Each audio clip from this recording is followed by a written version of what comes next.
Hello there. My name is Robert Marks, and I'm a business law attorney with Mercury Legal Group, PLLC. This is the Mercury Legal Sidebar, a legal podcast where I will discuss things of note, of interest in the legal world.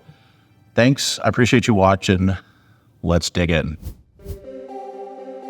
I'm sure you've heard over the last couple of weeks the Disney Plus wrongful death case.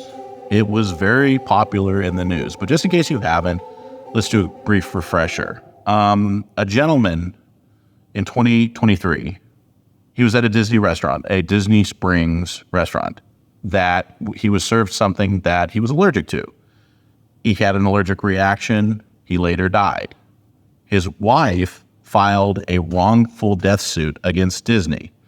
Disney recently, and when I say recently, I mean a month or so ago, filed a motion to dismiss the case. Their reasoning was that he had a free trial to Disney Plus back in 2019. Disney Plus's terms of service require all users to arbitrate all disputes with Disney. Arbitration is an alternative dispute resolution. What's interesting, and I think what highlights the curiosity of this case, is Disney is a big conglomerate. They own a lot. You can easily become a customer of Disney, whether you're on your TV watching a show, or you're in Florida enjoying a ride, or you're at a restaurant, at a shopping center that Disney owns. If this sounds ridiculous, a lot of people think that it is.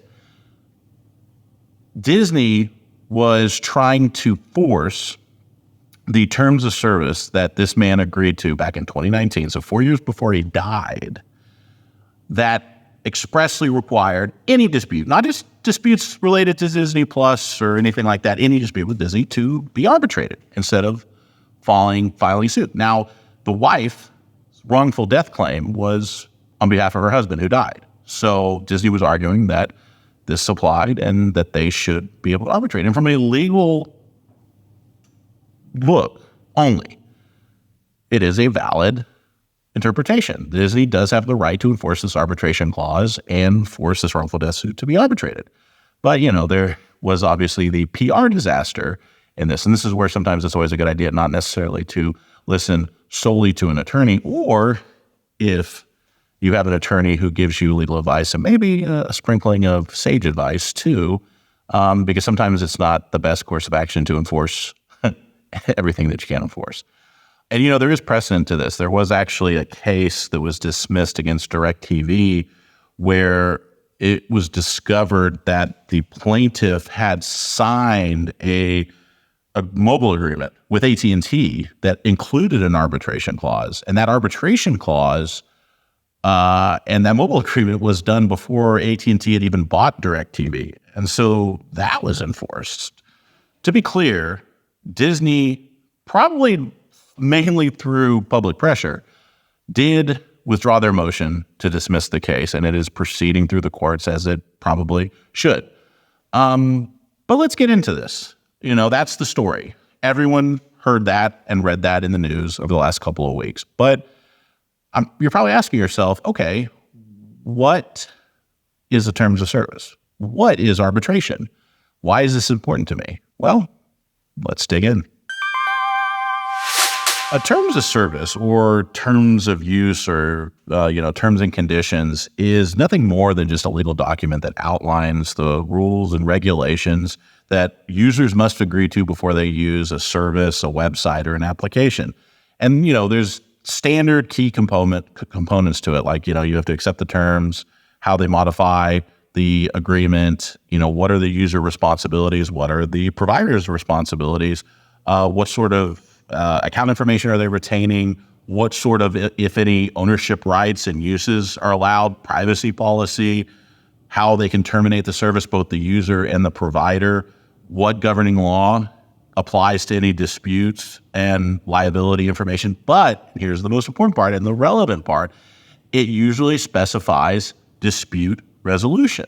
And for the most part, terms of service will try to use an alternative dispute resolution, whether it's arbitration or mediation or whatnot. Because ideally, these big corporations, it's extremely cost prohibitive to combat for a variety of lawsuits across the country or across the world, whereas arbitration can be, it's fixed costs and it's very quick and expedient, which they want.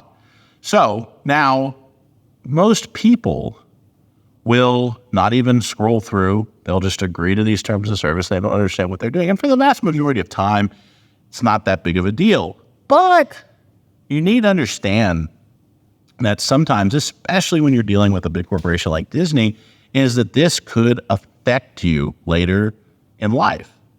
This man probably had no idea that in 2019, when he was signing up for a free trial on his PlayStation to watch Disney Plus for a month. So he didn't give Disney any money, but he did sign up. He created an account, signed up at his free trial, watched some good quality content, maybe it was Star Wars, and not realizing that that was potentially putting his wife's ability to recover from a wrongful death claim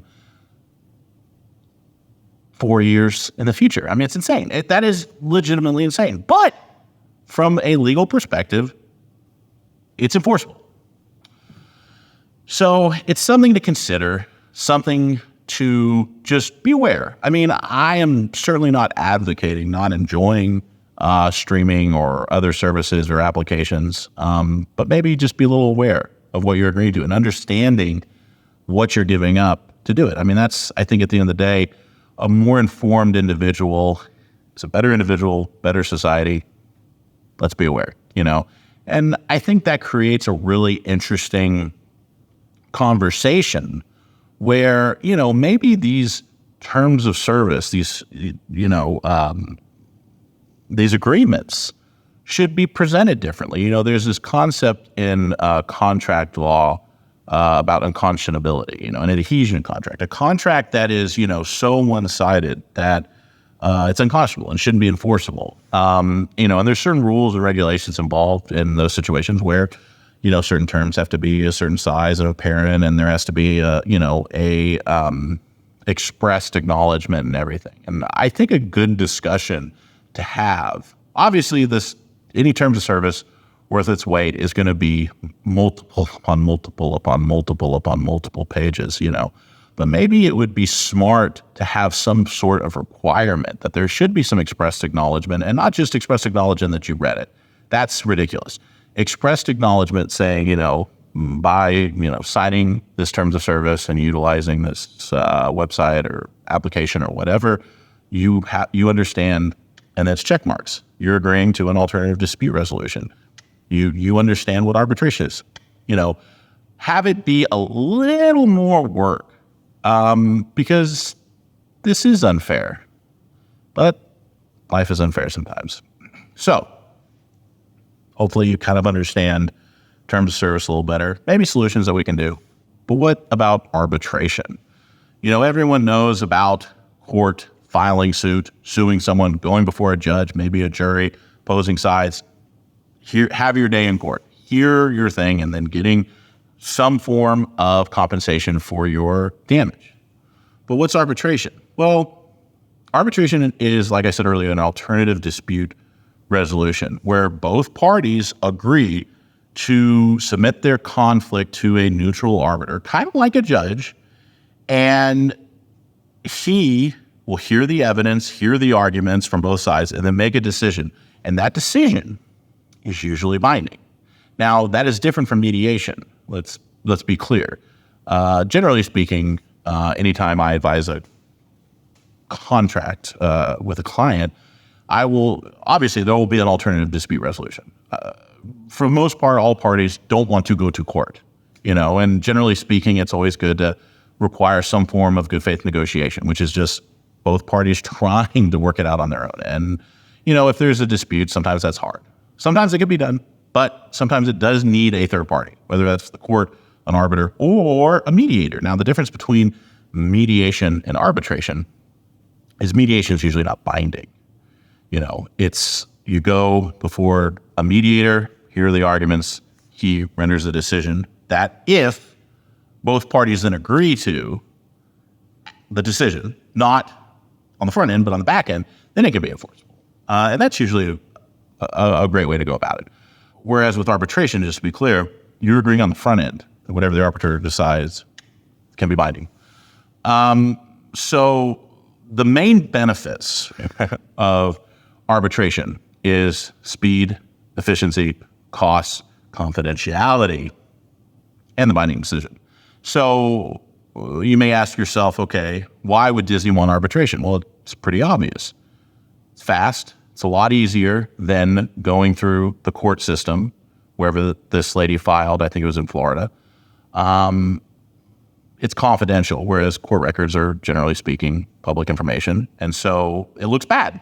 I mean, at the end of the day, Disney doesn't want people to know that they or a third party who is managing and operating the restaurant, to be clear, I'm not insinuating Disney did it themselves, served a gentleman something that he informed them that he was allergic to, and as a result of that, he died. Bad press, bad publicity. And ultimately, at the end of the day, that's what Disney was most concerned about. And so with this, it would be a confidential thing. So the wife would potentially get some form of compensation. It would be confidential and it would be quick versus, this case has been going on for over a year now.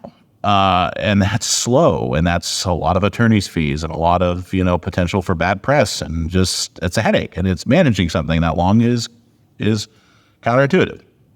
So the main problem with that is, generally speaking, a plaintiff going through arbitration versus the court system in a situation like this would probably get lesser damage, lesser compensation. It's